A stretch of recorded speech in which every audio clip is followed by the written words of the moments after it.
안녕하십니까. 강남 프라임 영어학원의 배수루입니다. 자, 오늘은 2026학년도 수능 영어 24번 지문을 설명하도록 하겠습니다. 24번 지문이 이의 신청률이 가장 높았던 지문으로 기억하는데요. 먼저 내용을 보겠습니다.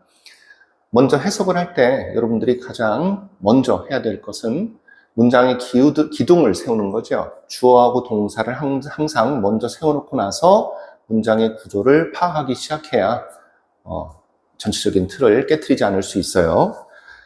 자, 첫 번째 문장의 주어는 benefit이 주어겠죠? culturetainment의 그 경제적인 이득이라는 것은 무언가를 매력적으로 만든다. 이게 가목적어, 진목적어는 아닌 게 뒤에 투부정사가 오는 게 아니니까 오해하시면 안 되고 여기서의 it은 지시대명사인 것 같죠? 받을 만한 명사가 benefit이나 culturetainment 둘 중에 하나인데 내용을 생각해보면 culturetainment의 경제적인 이득이 뭐를 매력적으로 만들겠어요? 뭐를? culturetainment를 매력적으로 만들겠죠. 그러면 여기서의 it은 지시대명사로서 culturetainment를 받겠구나라는 것을 문맥으로 알 수 있고요. culturetainment라는 것은 컬처와 엔터테인먼트를 합한 말인 것 같죠? culturetainment의 그 경제적인 이득이 culturetainment라고 하는 것을 누구에게 매력적으로 만드냐? 정치가들 그리고 정책을 만들어내는 사람들 양쪽 다에게 똑같이 매력적으로 만들어주겠죠. 그 다음 문장은 주어가 increase가 주어고요. 동사를 coupled라고 정해버리면 나중에 is가 뒷감당이 안 되죠. is가 동사고요. 그리고 이 coupled라고 하는 것은 과거 시제 동사가 아니라 과거 분사 형태로서의 coupled겠죠. 무엇 무엇과 결합되어서 무엇 무엇과 더불어 이렇게 해석하면 되겠죠. 먼저 문장의 기둥을 먼저 세우면 어떻게 되겠습니까? 국내로 들어오는 방문객의 숫자에 있어서의 잠재적인 증가 현상이 하나의 인센티브가 된다. 뭐뭐 하려는 인센티브. 미래지향적이니까 투부정사. 그렇죠? 문화 단체들과 협력하려는 인센티브겠죠. 문화, 여러, 이게 복수 형태니까 여러 문화 집단들과 여러 문화 단체들과 함께 협력하게 하는 유인책이 된다. 앞에 있는 for는 뒤에 있는 투부정사의 의미상의 주어를 표시하고 있네요. 자, 누가 뭐뭐하게 만드는 하나의 유인책이 된대요. 정부와 그리고 authorities, 관련 담당 부서를 얘기하는 것 같죠? 정부에 있는 사람들 그리고 담당 관련 부서에 있는 사람들이 여러 문화 단체들과 협력을 하게 하는 하나의 유인책이다. 뭐가? 국내로 들어오는 방문객의 숫자에 있어서의 잠재적인 증가 현상이겠죠. 뭐와 더불어서 방문객이 늘면 당연히 관련 상품과 서비스에 대한 수요와 더불어서 이런 현상이 발생하겠죠. 우리나라에서 한류 문화를 연상하면서 글을 읽으면 훨씬 더 이해하기 쉬울 겁니다. BTS 공연을 했을 때 우리나라 국내로 여행하는 사람들 숙박업도 더욱더 많이 이용이 될 테고요. 소매에 대한 소비 수요도 많이 증가를 할 테고요. 자, 이런 것들이 유인책이 되겠죠, 당연히. 자, 왜 협력하게 만들겠어요? 뭐 하기 위해서? 축하하는 행사든 기념하는 행사든 발전시키기 위해서 into 뒤에는 결과에 해당되는 내용이 나와야 되겠죠? 더 크고 좀 더 사람들의 이목을 끄는 행사로 축하 행사나 기념 행사들을 발전시키기 위해 정부 관련 기관 사람들이 여러 문화단체들과 협력하게 만드는 하나의 유인책이 된다 그 얘기고요. 자, 여기까지는 긍정적인 것 같죠? economic benefit에 해당되는 얘기고요. however라고 했으니까 뭔가 안 좋은 얘기를 하는 것 같아요. 그러나 그러한 상업화는이라고 했어요. 그러한 상업화라고 했으니까 앞에서 언급된 내용이 뭐란 얘기예요?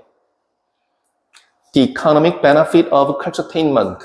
이것을 commercialization 이라는 말로 바꿔놨죠. 그러한 상업화, 즉 컬처테인먼트가 economic benefit을 추구하게 되면서 상업화되는 현상, 이것이 리스크한데요. 리스크란 게 명사할 땐 위험이고요. 동사할 때는 뭔가를 위험하게 만든다라는 뜻인데, 예를 들어서 risk life, 생명을 위험하게 만든다. 그 얘기는 생명을 위태롭게 만든다. 그 얘기는 생명을 잃을 수도 있다. 그 얘기죠. 거기서 연상하시면 돼요. 무언가를 잃어버리게 되는 가능성을 본인이 감수해야 된다. 그런 문맥이니까 뒤에 목적어로 나오는 내용은 안 좋은 내용이겠죠. 가만히 보니까 리스크의 목적어가 두 개예요. becoming과 losing, 목적어로 쓰였어요. 동명사란 얘기죠. 그럼 얘는 뭐냐? 동명사의 의미상의 주어는 동명사 앞에 목적격이나 소유격의 형태로 의미상의 주어를 표시하죠. 아까 투부정사의 의미상의 주어는 어떻게 표시했어요? 투부정사의 의미상의 주어는 투부정사 앞에 전치사 for를 활용해서 투부정사의 의미상의 주어를 표시를 했죠. 동명사의 의미상의 주어는 동명사 앞에 목적격이나 소유격의 형태로서 동명사의 의미상의 주어를 표시하는 겁니다. 자, 해석을 하면 부정적인 측면이에요. 그러한 상업화는 뭐를 대가로 치를 수도 있다. 컬처테인먼트가 호모지니어스 상태가 되는 것을 대가로 치를 수도 있고, 그리고 그것의 원래의 메시지를 잃어버리게 되는 그런 상황을 감수해야 될 수도 있다. 그 얘기겠죠. 호모지니어스라고 하는 것은, 호모는 같다는 얘기고요. 지인이라고 하는 것은 뭐 유전자 또는 뭐 종족 얘기할 때 지인이라는 말을 쓰죠. 제노라는 말을 쓰죠. 호모지니어스라고 하는 것은 결국 같다, 동질적이다라는 의미에서 여기서는 부정적인 맥락이니까 유니폼, 획일적인이라는 유니폼이라는 의미로 쓰인 것 같고요. 컬처테인먼트가 획일적이 되는 상황을 감수해야 될 수도 있고, 그것의 원래의 메시지를 잃어버리게 되는 상황을 무릅써야 할 수도 있다. 그 얘기겠죠? 자, 그러면은 바로 조대목이 굉장히 중요해요. 그 원래의 메시지라는 게 뭐냐라고 하면 본문 속에선 따로 구체적으로 딱 지목한 표현은 없어요. 하지만 앞에 나온 표현을 그대로 받아치면 됩니다. 앞에서 뭐라 그랬어요? 컬처테인먼트가 획일적이 되는 상황을 감수한다. 그런 상황을 대가로 치러야 할 수도 있다 그랬죠. 그러면서 그 원래의 메시지를 잃어버릴 수도 있대요. 그럼 그 원래의 메시지라는 건 뭐겠어요? 잃어버려서는 안 되는 동질적이지 않은 그 무언가겠죠. 동질적이지 않은 그 무언가라는 건 뭐겠어요? 획일적이지 않은 그 무언가라고 하는 것은 우리의 고유한 정신, 고유한 문화를 얘기하는 거겠죠. 그 뒤에 나오는 that부터 audience까지는 that이라고 하는 게 가만히 보니까 뒤에 있는 단어들 간의 관계 속에서 주어 역할을 해야 되겠죠. 주격관계 대명사고요. lead to 뒤에는 결과에 해당되는 내용이 나오죠. 자, 관객들이 희석되는 결과에 이를 수 있는 이라는 말이에요. 그러면 주격관계 대명사 that의 선행사는 뭐겠어요? risk라는 동사의 목적어에 해당되는 이 부분이 선행사겠죠. 그러면 선행사를 주격관계 대명사 that 자리에 집어넣고 해석하면 어떻게 되겠습니까? 컬처테인먼트가 획일적이 되고 그 원래의 메시지를 잃어버리게 되는 것은 관객들이 희석되게 만들 수도 있다. 관객들이 희석되는 결과에 이르게 될 수도 있다. 그걸 감수해야 된다. 무릅써야 된다. 그 얘기겠죠. 이것은 또한 역시 어떤 결과에 이를 수도 있다. 아까랑 마찬가지예요. lead to 뒤에는 결과에 해당되는 내용이 나와야 되는데 to가 전치사니까 뒤에 명사가 나와야 되겠죠. 그래서 나온 명사는 being이겠죠. 그 얘기는 being이 동명사 being이란 얘기예요. 동명사 being이고 동명사 being 앞에 있는 얘네들이 동명사의 의미상의 주어를 표시한 거겠죠. 아까 얘기했죠. 동명사의 의미상의 주어는 목적격이나 소유격으로 표시한다고. 자, 의미상의 주어로 반영을 해서 해석을 하면 되겠죠. 좀 더 작은 비상업적인 독립적인 행사들이 being set up, B 플러스 PP니까 수동태죠. 좀 더 작은 비상업적인 독립적 행사들이 세워지게 되는 결과에 이를 수도 있다. 자, 그 뒤에 나오는 나머지 내용은 가만히 보니까 아까랑 똑같네요. 여기서 이 대시 뒤에 있는 단어와의 관계 속에서 주어 역할을 해야 되고요. 선행사가 뭐냐라고 하니까 lead to 뒤에 나오는 내용이 선행사겠네요.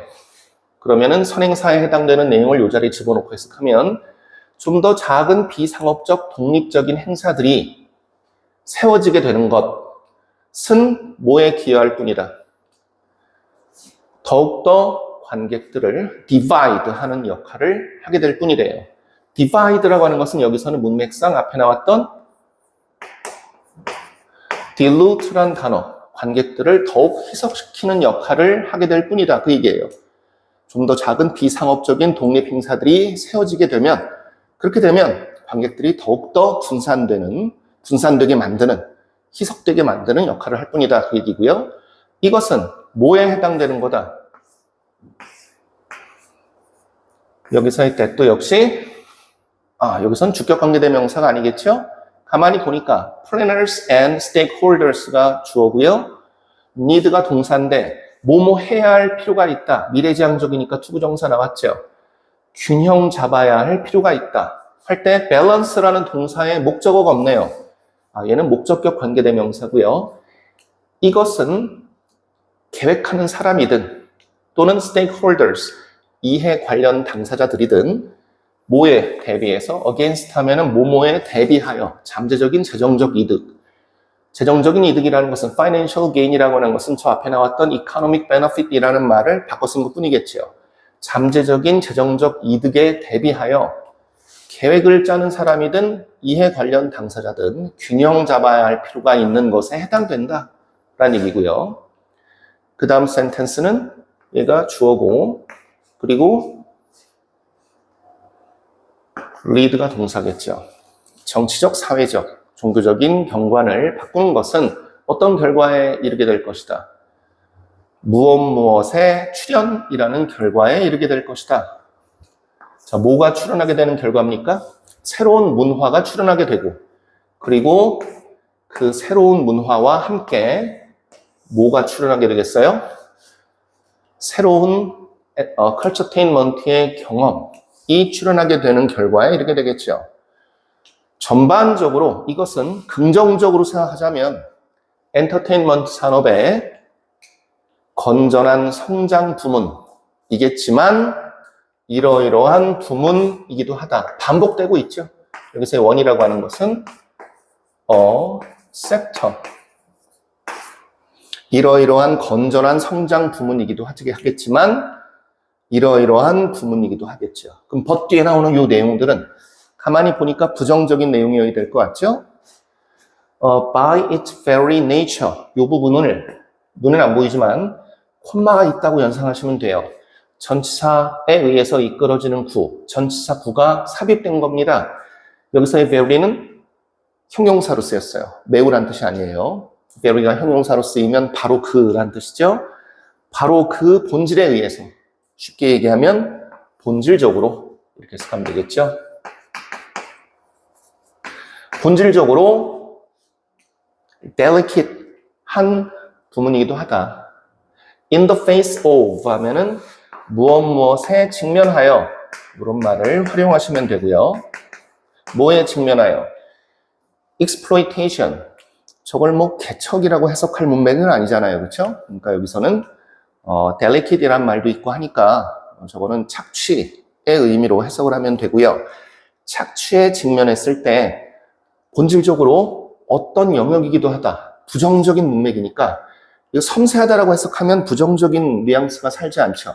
우리나라 말과의 칼로케이션이 안 맞는 거죠. 여기서는 문맥에 어울리게 만들려면 delicate를 vulnerable, 취약한 의 의미로 썼구나라는 것을 떠올릴 수 있어야 되겠죠. 우리말을 잘해야 된다 그랬어요. 합하면 어떻게 되겠습니까? 전반적으로 이것은 엔터테인먼트 산업의 건전한 성장 부문이기도 하겠지만 본질적으로는 착취의 측면에서는 취약한 부문이기도 하다. 가만히 보니까 이 컬처테인먼트의 양면성, 긍정적일 때는 경제적인 이득의 출처. 하지만 부정적일 땐 뭐가 될 수도 있다? 우리가 유지해야 될, 잃어버려서는 안 되는 획일적이지 않은 우리의 고유한 정신, 고유한 문화라고 하는 그것을 깨버리는 원흉이 될 수도 있다. 그러니까 양면성을 다 얘기하는 거죠. 그 사이에서 균형을 잡아야 된다 그 얘기예요. 문제는 수능에서 이게 이제 이 신청률이 제일 높았던 이유는 본문의 내용을 제대로 이해한 학생도 정답 예문을 고를 때 굉장히 헷갈리는 대목이 있었다는 얘기인데요. 그 부분을 바로 설명을 할게요. 자, 예문을 보면 제목을 고르는 것이었는데요. 여러분들이 잊지 말아야 할 게 뭐냐면은 제목을 골라라 라고 할 때 정답 예문이 이렇게 있으면 본문의 내용을 읽고 나서 제목이라고 했을 때 정답이 뭐 2번 같기도 하고 5번 같기도 한데 이럴 수 있어요. 자, 이럴 때는 반드시 뭘 확인해야 되냐면은 그러면은 그 수학에서 그 필요 충분 조건이라고 하죠. 읽었을 때 제목이 2번일 수도 있고 5번일 수도 있겠다라는 생각이 들었다면 거꾸로 2번 예문을 제목으로 글을 썼을 때 이런 내용이 펼쳐지겠냐? 5번 예문을 제목으로 글을 쓰라고 했을 때 위에 본문 내용이 펼쳐지겠냐를 다시 한번 확인해 줘야 된다 그 얘기예요. 1번 예문 보시면은요, 문화의 상업성과 문화의 상업화와 그것에 예상치 못한 이득들, 이걸 제목으로 글을 썼다면 문화가 상업화되는 현상과 그로 인해 발생하는 예상치 못했던 어떤 이득에 해당되는 것들만 나와야죠. 그렇죠? 양쪽 다 얘기하지 않았겠죠? 자, 2번 현금이냐 영혼이냐, 문화가 엔터테인먼트와 결합될 때 캐시를 선택할 거냐 소울을 선택할 거냐라는 얘기겠죠. 자, 캐시라는 것은 이코노믹 베네핏을 얘기하는 거고요. 본문 속에서 언급된 표현대로라면 소울이라는 것은 original message, 잃어버려서는 안 되는 동질적이지 않은, 획일적이지 않은, 호모지니어스하지 않고 유니폼하지 않은 어떤 동질적인 우리의 정신, 문화를 얘기하는 것 같죠. 이거를 만약에 soul이라는 표현을 안 쓰고 본문 속에서 언급된 그런 표현을 그대로 썼으면 오답률이 현저하게 낮았을 거예요. 자, 본문 속에서 언급된 그 내용을 soul이란 말로 변환시키는, 뭐 상징화든 비유하든 추상화든 그 과정에 대한 우리말 이해가 있어야 할 겁니다. 그래서 답이 2번이고요.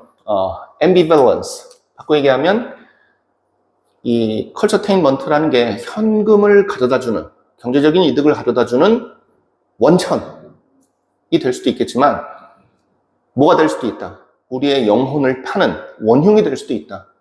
양면 가치성을 다 가지고 있다라는 측면에서 2번이 적당하고요. 3번은 컬처테인먼트가 엔터테인먼트가 하나의 문화가 되고자 하는 야심이다. 이거는 뜬금없는 얘기인 것 같고요. 너무 광범위한 얘기죠. 4번 새로운 문화들은 이 컬처테인먼트에 독이 있는 그런 결실에 해당된다. 뭐 이런 식으로 얘기하면 부정적인 얘기만 해야 되겠죠. 그렇진 않고요. 5번 why 앞에 the reason이 생략됐겠죠. The reason why balanced investment matter in the entertainment industry, 엔터테인먼트 산업에 있어서 왜 균형 잡힌 투자가 중요한지 그 이유를 얘기하는 것 같죠. 5번을 헷갈려 했을 수도 있는데요. 아까 뭐라 그랬어요, 선생님이? 5번이 제목이라면 5번을 제목으로 글을 써라 하면 이렇게 여러분들이 아까 읽은 그 내용이 그대로 나왔겠냐라고 하면 이건 너무 광범위하죠. 엔터테인먼트 산업에 있어서 어떤 균형 잡힌 투자를 얘기하는 건지, 균형 잡힌 투자, 뭐와 뭐 사이에서 균형을 잡아야 한다는 얘기인지에 대한 좀 더 스페시픽한 언급이 없죠. 그래서 5번이 정답이 될 수 없다 그 얘기예요. 자, 2026학년도 수능영어 24번 지문에 대한 설명은 여기까지 하도록 하겠습니다.